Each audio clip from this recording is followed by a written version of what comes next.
When you become fat as a 5-year-old, you're fat forever. Undoing that is almost impossible. When you hit the overweight, when you hit the obese section in your BMI range, there is a 2% chance you ever make it back to normal. I don't know.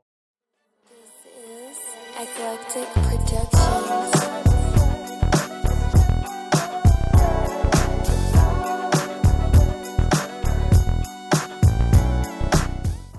HB bonjour et bienvenue dans cette nouvelle vidéo réaction dans laquelle on va réagir. En ce moment, il y a un podcast que je regarde pas mal parce que je prépare une vidéo dessus, c'est un podcast qui s'appelle Fresh and Fit. Et pour te résumer le contexte du podcast, c'est un peu le genre de truc que tu vois de plus en plus en ce moment, genre le délire mal alpha, reprenez le contrôle, on se réunit autour d'une table avec des jolies meufs et on parle de réussite et d'argent. Voilà, si après cette présentation de qualité supérieure, Fresh and Fit mettent pas ça en description de leur chaîne, je comprends pas. Bref, comme tu l'imagines sûrement, les raisons qui m'ont poussé à vouloir faire cette vidéo ont à la base rien à voir avec le fitness, la perte de poids ou quoi que ce soit de cet ordre. Sauf que lors de mes observations, je suis tombé sur ce passage, celui que je t'avais mis en intro. Ce passage est tiré d'un épisode avec un streamer du nom de Destiny. Et dans ce passage, Destiny explique que si tu as été gros pendant que tu étais enfant, tu es en quelque sorte condamné à être gros toute ta vie. Il explique également que si un jour, dans ta vie, tu as eu un IMC qui te plaçait en obésité, tu as seulement 2% de chance de ne plus être obèse un jour.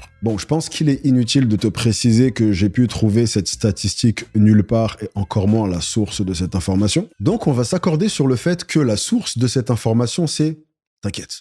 Et en fait, là où cet extrait aurait normalement dû être le genre d'extrait qui me fait sourire, hausser les épaules et passer à autre chose, j'y ai réfléchi un peu plus et je me suis fait la réalisation qu'au-delà de ce simple extrait, ce discours est effectivement un discours que tu entends de plus en plus. Et ce, principalement sur les réseaux sociaux. Donc, il y aurait sur Terre des gens destinés à être obèses. En gros, t'as un peu une sorte de loterie quand tu viens au monde. Tu sais, je sais pas si tu te rappelles la scène de Dewey dans Malcolm.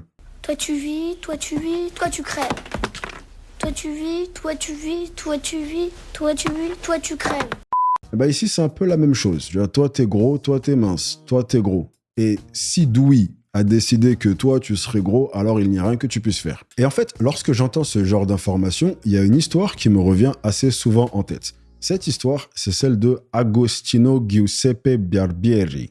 C'est vraiment un nom incroyable. L'histoire de cet homme est incroyable, mais avant de te la raconter, je vais apporter une précision importante que je pense pas avoir besoin d'apporter, mais on est sur Internet, donc on va être prudent. Cette précision, c'est que je ne te raconte pas cette histoire pour que tu fasses pareil. C'est très dangereux, tu risques de te faire pincer les doigts très fort. Donc, monsieur Agostino, faut que j'arrête de faire ça avec les mains quand je dis son nom. Bref, ce monsieur, malgré ce que son nom pourrait laisser croire, n'est pas italien mais écossais. Et il travaillait dans un restaurant de fish and chips avec son père. Et en 1965, à l'âge de 27 ans, il pesait 210 kilos. Et là, il a fait un truc extraordinaire. Il s'est rendu à l'hôpital et il est parti voir les docteurs et il leur a dit « Je veux perdre du poids. Donc, j'ai décidé de complètement arrêter de manger. » Ils ont bien entendu trouvé la demande complètement barrée, mais en voyant qu'il était décidé à faire sa grève de la faim, ils ont accepté de l'aider pour pouvoir au moins faire en sorte que ça se passe de la manière la moins dangereuse possible. Et au début, il n'était pas sûr de combien de temps il comptait faire ça, mais il était sûr qu'il voulait le faire. Les médecins lui ont conseillé de le faire pendant un maximum de 40 jours, et donc ils se sont préparés pour son jeûne.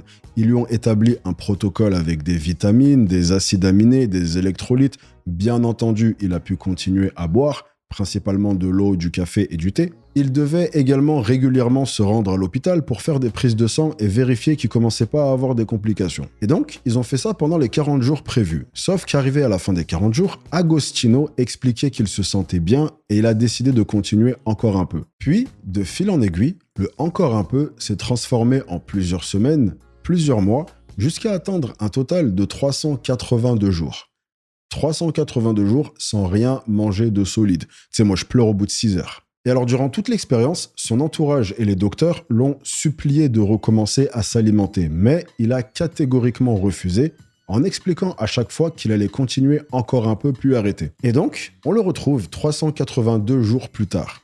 Il détient maintenant le record du plus grand nombre de jours sans rien manger de solide. Son record n'a toujours pas été battu. Ah, et la raison pour laquelle son record n'a toujours pas été battu, c'est que le Guinness des records ne valide plus ce challenge. En fait, c'est tellement dangereux qu'ils veulent pas inciter des gens à essayer de faire la même chose. Maintenant, tu te demandes sûrement comment son poids a évolué, vu que c'était à la base la raison qui l'a poussé à faire cette expérience insolite. Ah bah écoute, pour avoir évolué, il a évolué. Il est passé de 210 kg à 82 kg.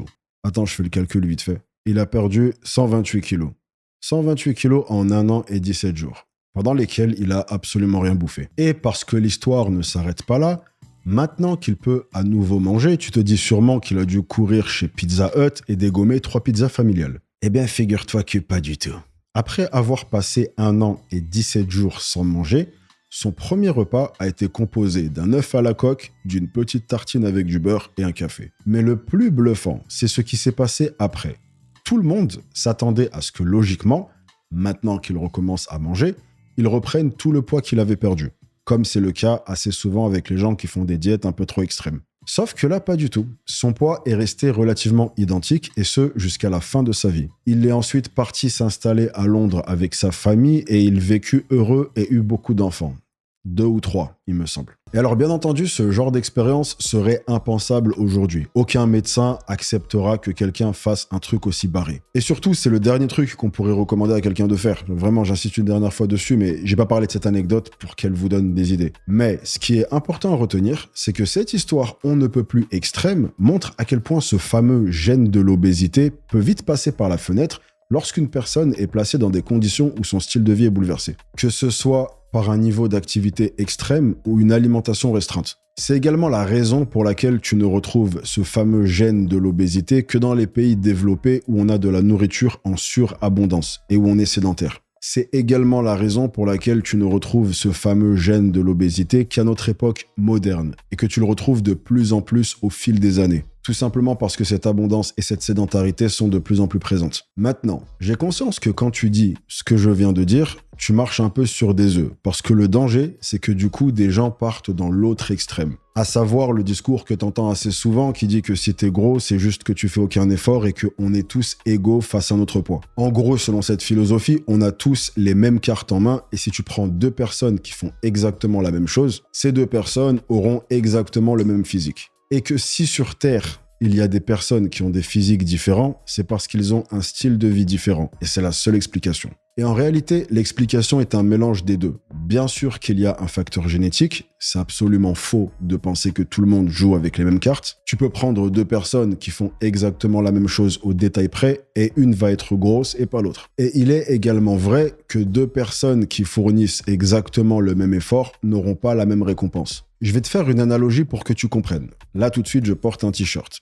Je vis en France, et en France, ce t-shirt coûte 30 €. Si tu vas en Thaïlande, ce même t-shirt, exactement le même, coûte 5 €. C'est exactement le même t-shirt. Il est fait de la même matière, tout est identique, mais dans mon pays, je dois payer plus cher que si j'étais en Thaïlande. Donc, imaginons que j'ai 5 € dans la poche, et qu'un Thaïlandais a 5 € dans la poche. Dans son cas à lui, ces 5 € vont être assez pour acheter le débardeur.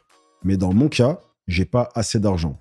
Pourtant, lui et moi, on a la même somme. Ce que ça veut dire, c'est que là où lui peut s'acheter le t-shirt aujourd'hui, moi, je vais devoir mettre des sous de côté pour pouvoir me l'acheter plus tard. Maintenant, on va imaginer que le Thaïlandais vient me voir et qu'il me ridiculise en me disant que j'ai pas pu acheter le débardeur parce que je suis pauvre. Et qu'il me dise en gros, regarde, moi j'ai bien pu me l'acheter, donc c'est juste que t'es pas assez riche pour l'acheter. Et bien, en ce qui concerne le sujet qui nous intéresse, tu peux voir le t-shirt comme la perte de poids, et la somme d'argent comme les efforts à fournir. Et au même titre que le Thaïlandais a dû fournir moins d'argent pour le même t-shirt, certaines personnes peuvent avoir de bien meilleurs résultats que toi en fournissant exactement les mêmes efforts.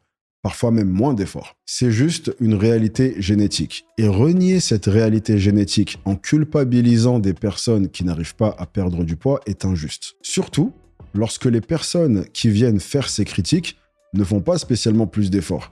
C'est juste que leurs efforts à eux sont plus récompensés. Mais en parallèle de ça, venir plonger les gens dans un fatalisme, leur dire de baisser les bras parce que de toute façon ils sont atteints du gène de l'obésité et sortir une statistique de tes fesses selon laquelle ils ont 2% de chance de ne plus être obèses, c'est pas juste non plus, parce que tu n'aides pas cette personne. Tu la déresponsabilises. Et c'est pas une réalité facile de te dire que tu vas devoir travailler plus dur que les autres pour le même résultat. Mais c'est une réalité que je trouve personnellement préférable à celle de se dire « bon bah à quoi bon ?» Peu importe ton poids de départ, peu importe ta génétique, tu n'es absolument pas condamné à ne jamais changer. Ne laisse jamais TikTok te foutre ces conneries dans la tête. C'est juste que malheureusement, toi, tu vas devoir économiser un peu plus que les autres pour acheter ton t-shirt. La bonne nouvelle par rapport à ça, c'est qu'au même titre que quand tu dois économiser pour t'acheter quelque chose, tu l'apprécies encore plus, quand tu as dû te battre pour changer, crois-moi que la sensation que tu as après ça, elle est incroyable. Tu as littéralement l'impression d'avoir gravi une montagne. Je l'ai vu encore et encore, j'ai travaillé avec des gens qui ont connu ça, et vraiment, le bonheur que tu ressens quand tu as réussi à changer les choses alors que tout était contre toi, c'est vraiment quelque chose. Conclusion de cette vidéo, économise et tu pourras enfin acheter ton t-shirt. Ok, c'est la fin de cette vidéo, tout en analogie et en t-shirt supplément économie. J'espère qu'elle vous a plu. Instant confession, quand j'ai décidé de faire cette analogie, j'ai voulu regarder combien coûtait mon t-shirt parce que j'ai dit 30 balles au pif et j'ai pas réussi à le retrouver. Donc je sais pas combien il coûte. Mais après cette vidéo, on peut dire que ce t-shirt est mythique. Donc j'annonce que je vais organiser une vente aux enchères. Ah, les affaires sont les affaires. Hein. Bref, merci à vous d'être resté avec moi pendant toute la vidéo. Vous êtes sexy comme un billet de 5 € thaïlandais. Si vous êtes encore là, commentez 382 jours. Je me demande encore comment il a tenu tout ça. Moi, je viens de filmer une vidéo YouTube et ça m'a donné faim. Du coup, ça fait maintenant 2 records du monde que je suis sûr de ne jamais battre. Celui-là est le record du monde de la planche. T'as un mec qui avait tenu 9h30 en planche. On vit dans un monde incroyable quand même. Je sais pas si vous en rendez compte. La team, rejoignez-moi sur Instagram pour faire plus ample connaissance et moi je vous chope sur la prochaine.